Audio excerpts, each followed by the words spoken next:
Hey, this is Sebastian from the Metal Gods Meltdown, and I'm joined by... Hey, this is Verni from the group Overkill. It's great to be chatting to you today, and congratulations on your new solo album. It sounds like a young man's band recorded it. Well, I guess that's good because I am an old guy.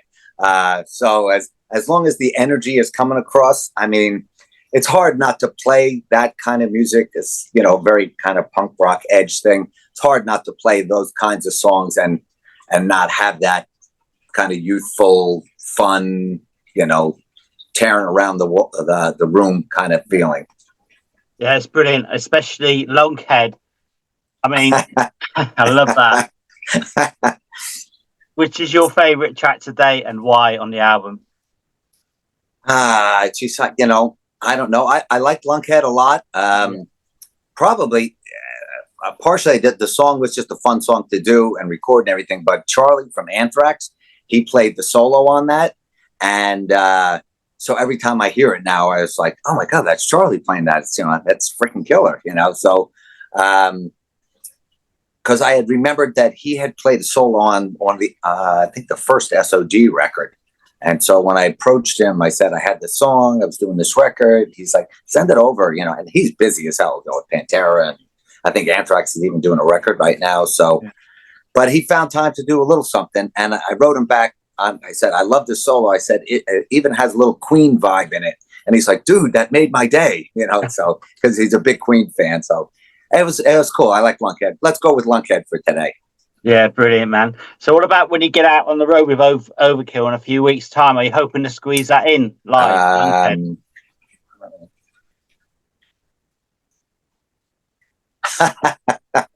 Yeah, no, that's probably not going to happen in an Overkill show. But, we've talked about going out there and doing some shows, and could that be fun to do? And what would I do? I know a lot of the interviews I'm asking are like, what would you do during these kinds of shows? I said, I do songs off of both the solo records, but I had another band called Bronx Casket Company that I did a few records ago. So maybe I do a few of those. Maybe I do an Overkill one or two. And then I was laughing. I used to be in a band called the Lubricants when I was in high school. That was a punk band. And I said, oh my God, maybe I could dredge one of those up. So if I did some solo shows, it would be kind of my whole career. I'd kind of put a little of everything in there. It would be fun, I think. That would be amazing, mate. Absolutely. Yeah. So when the album comes out, I think you're going to be actually on tour, aren't you, with Overkill? Are you going to be in Europe? I'll be just coming to Europe. I think it comes out on Friday. And next week, we leave for Europe. We have just a festival in Portugal, and then we're back home for a little while. Then we have a tour in September in the UK. Not in the UK, in EU. Then we're back home again. Then we have some more stuff in the States. It's the usual routine. You guys never stop, do you? Really? You really don't? No. Well, I was David Elfson, who filled in for me for some shows we did just a little while ago.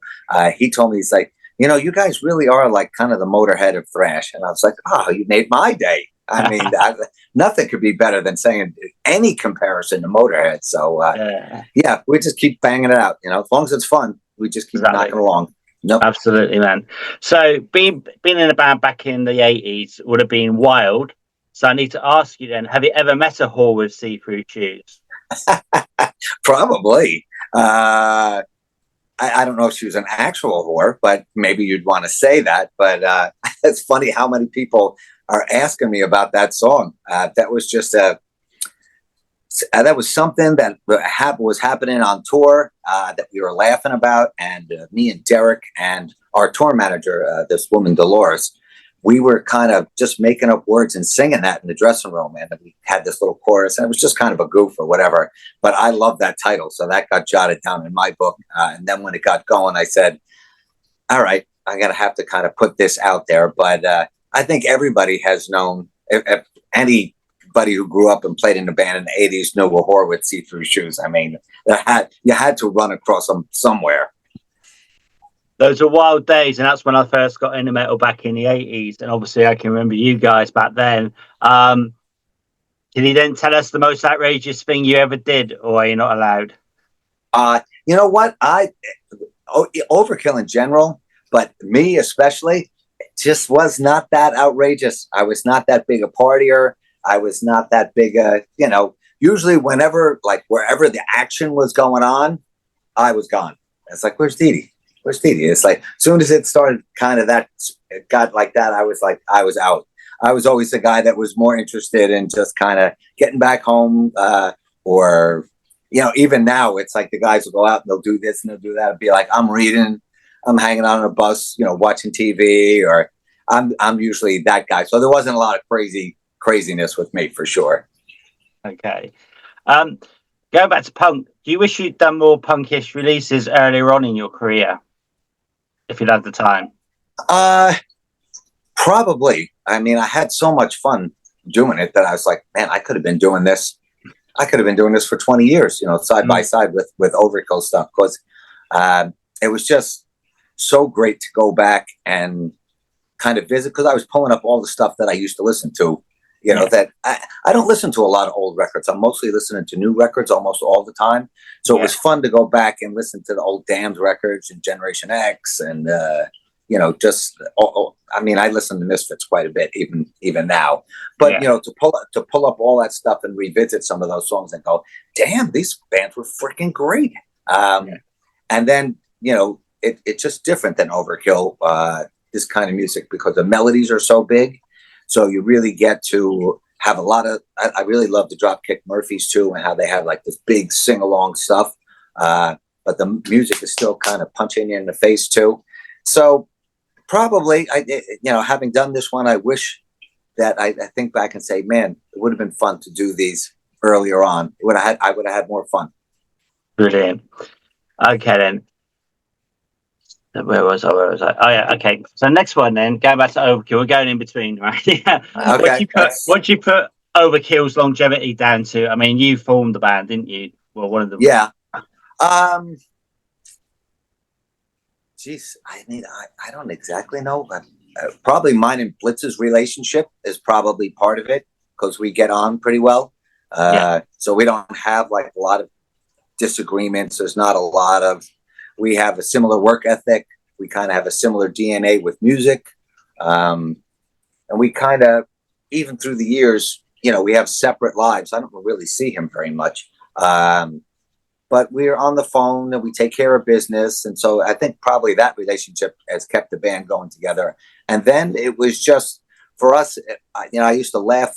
I'd see a lot of the bands from the 80s, and we got into the 2000s. We're like, we can't just sit at home and let the royalties come in like the old days. And I was like, that never happened to Overkill. There was no sitting at home and having the royalties. Unless you made a record, I got out and get on the road, you couldn't get paid. So we just got on a kind of 18-month rotation where it was a record, tour for 18 months, a record, tour for 18 months. And that was how we had to make a living, just to be able to pay the bills and be able to do what you're doing and keep the band working.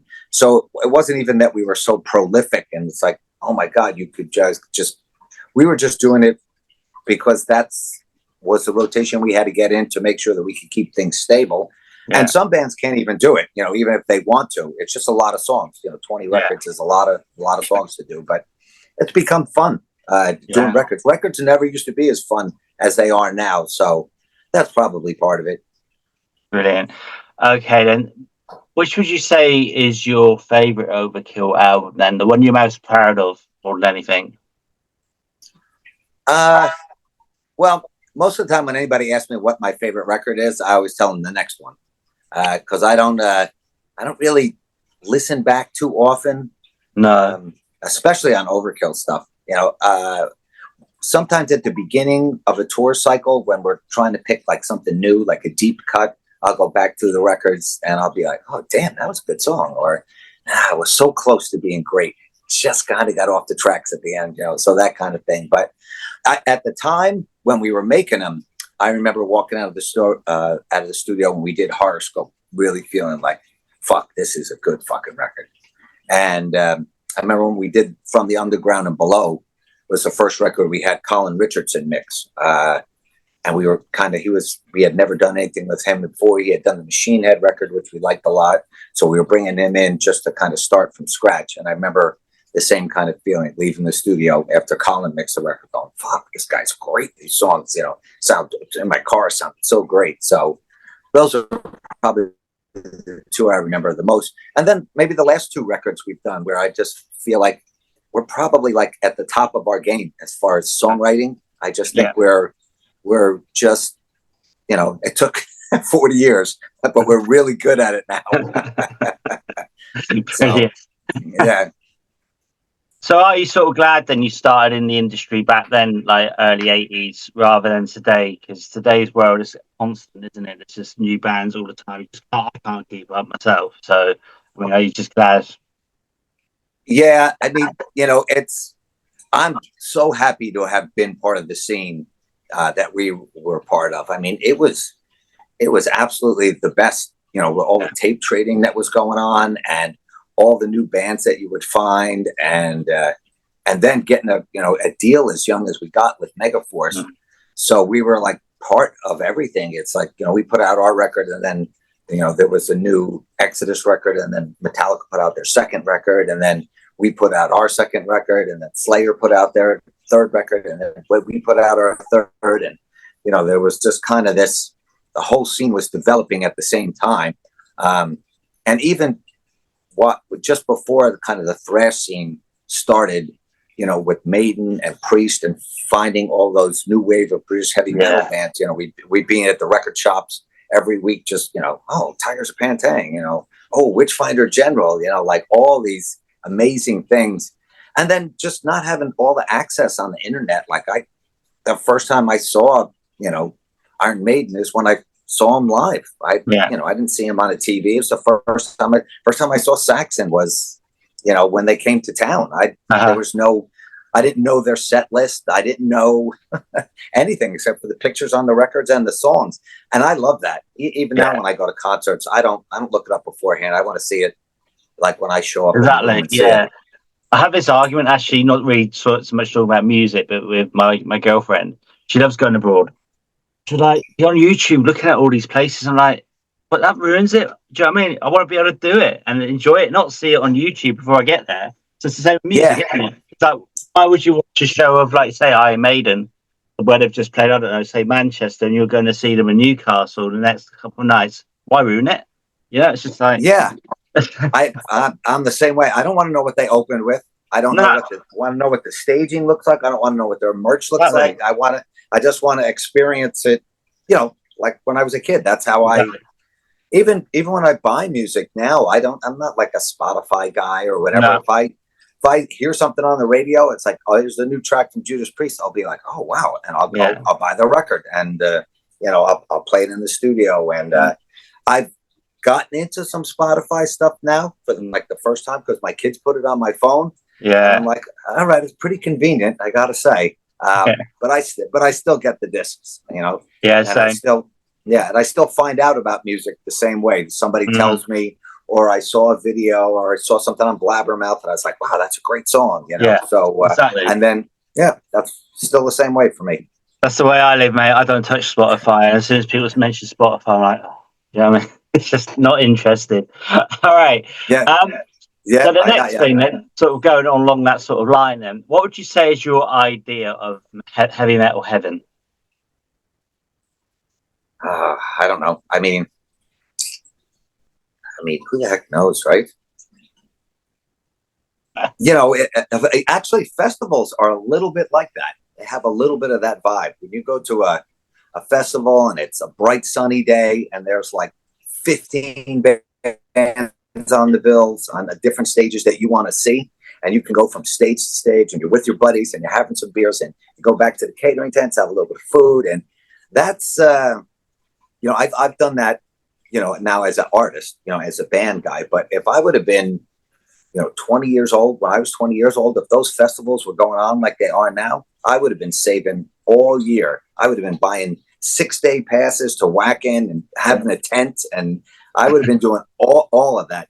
It's a lot of fun just as a guy in the band, but as a fan, I would have absolutely loved that when I was a kid. But kind of festivals started, they had a few when I was younger, but for the most part, it started a little bit later. Yeah, definitely. Do you have like a favorite festival in Europe to play then? Probably Rock Hard Yeah. in Germany. Yeah, that is. It's small. It's a smaller one, probably like only maybe 10,000, maybe. But it's this really cool venue that's like a bowl. It's like a bowl shaped where the seats go up. It's right on the river, and it just seems like the fans that come to the Rock Hard shows, like they are so knowledgeable. Like they know everything. I swear, like everything, and they know if you made a mistake. Sorry, they'll be like, what happened during that one song where you guys were like, you got off there. I'm like, you guys aren't supposed to notice that, but it's like they're on it. You got to bring your A game when you come play there, and they're always so psyched that you're there. It just that's a great one. That's one I really like playing. It's a matter with my solo band. When I was talking to my agent the other day, she's like, "Where do you want to play your first show, like ever?" I'm like, Rock Hard Festival. That's where if I could pick anywhere, that's the first place I would want to go. So you never know. So that might be a possibility then with your solo band? That would be amazing. You never know. I don't know. That would be fun.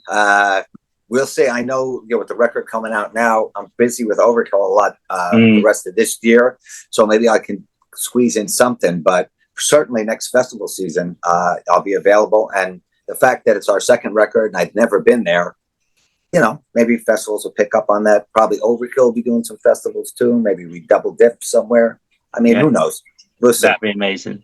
That'd be really cool. Fun. Yep. Yeah. What about your solo band being the opening act before Overkill go on? Did you manage that? Are you kidding? I barely get through Overkill shows, let alone 2 shows in a row.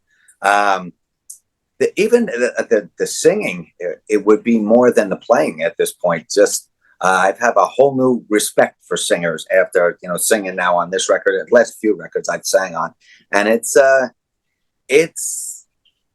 don't pay much attention to it because Blitz has always been so solid. It's like he doesn't have a fragile voice. He could do 20 shows in a row. He's never cracks. He's never off. It's just like, how hard can it be? Look at it. He does it. And it's like, that's unusual. Not everybody can do that, And so I think singing for myself, I would lose my voice sometimes just in the studio. And I'd be like, wow, there's more to this singing shit than I gave these guys. I gave them credit for it. It's like, oh, suck it up, let's go. Sometimes it just doesn't work. I give everybody a lot more credit for that. Singers more credit for that for sure. I'm always amazed by the gals, like Arch Enemy and that. How they do the growls and how it's just so small and petite, and the voice, and you're like, how the amount of times I've asked them, and they're like, I could teach you it. And then I'm like, yeah, right. I don't know. They're pretty awesome at that too.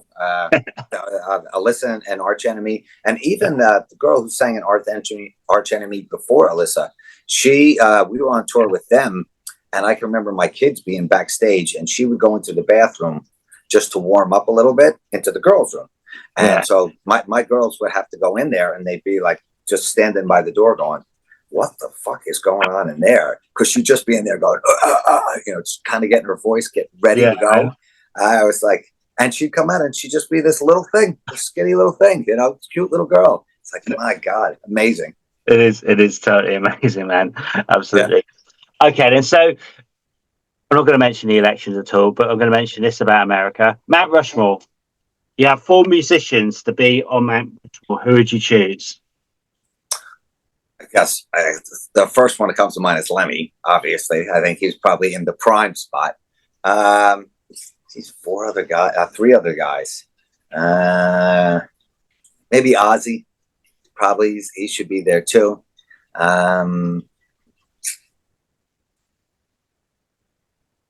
Who else? It's hard to not pick bands and just pick individual guys, right?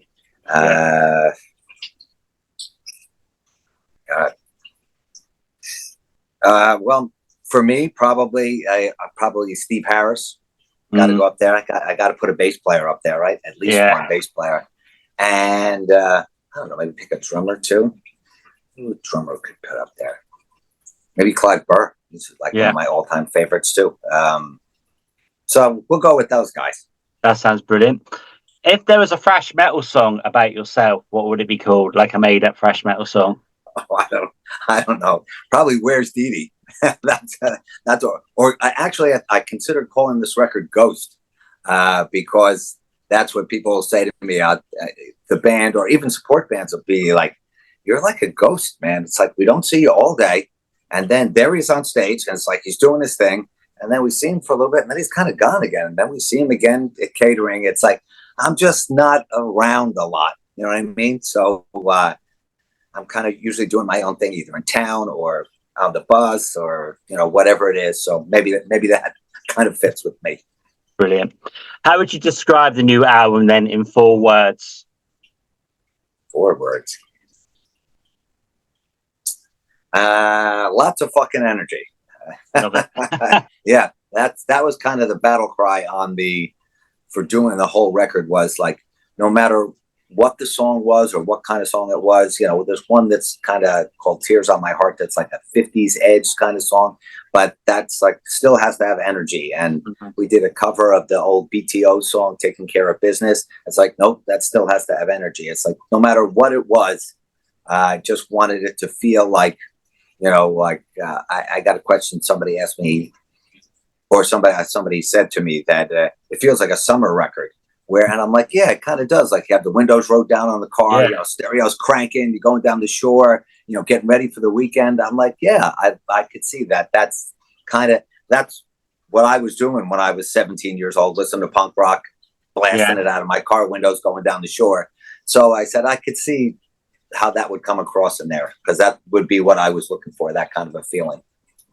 Brilliant. Well, I thank you so much for your time today. The album is brilliant. Hopefully we will catch you. Overkill aren't coming to UK, are they? I think you're just playing mainland Europe. Pretty sure you are. Yeah, I think we're over in the east more. We're like in Poland, Istanbul, it's a few German ones. We're kind of over on that side. I think we were in the UK before, but we'll get back there sooner or later. And maybe the solo band comes over. Who knows?